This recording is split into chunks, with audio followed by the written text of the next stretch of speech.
The summer break felt less like a freedom and more like a detour when I agreed to visit my roommate, Stella's, family farm. I had only agreed because the village was remote, and I needed to ensure a decent signal for my emergency medical alert system. A few years ago, my parents had an advanced pacemaker installed after a childhood heart arrhythmia scare.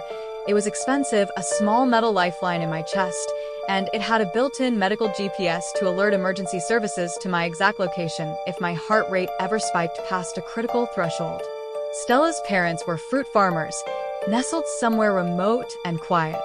Their peaches, famous throughout the region for their exquisite sweetness and abundant juice, were supposed to be the highlight. The trip itself felt like a descent into isolation. After the final highway exit, we drove for 2 hours on a gravel road that seemed to shed civilization with every mile. The cell service, already weak, died completely an hour in. I nervously checked my wrist, where my external monitor confirmed the pacemaker was functioning, but the GPS signal was listed as searching. A cold knot tightened in my stomach. Stella, however, was oblivious, humming along to the radio, convinced her family's wealth was worth the trek. Chloe had been strangely withdrawn, staring out the window with an almost aggressive stillness. She'd fought this trip until the last minute, only agreeing with a sudden, unnerving capitulation the night before. Stella's family house was at the foot of the mountain, shadowed by a vast, silent peach forest.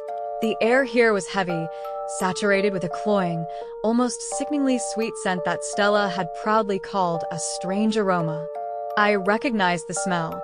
It was decaying fruit, but magnified, laced with something metallic and damp. Lana, ever practical, complained about the humidity and immediately started eating a peach. The house itself was large and strangely silent for a working farm, surrounded by perfectly manicured dirt roads and trees laden with fruit, every peach a perfect, fuzzy sphere.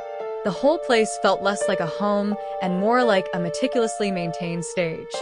The day I found it, the afternoon sun was a pale, hot glaze across the room. I had plucked the peach myself, perfectly rounded, its velvety fuzz washed away to reveal smooth, rosy skin, flawless to the millimeter.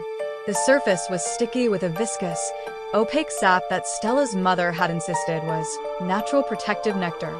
I took a bite, and the sudden, jarring pain as my teeth hit something hard made me spit it out instantly onto the floorboards. Lying amidst the ruined, golden flesh was a human finger.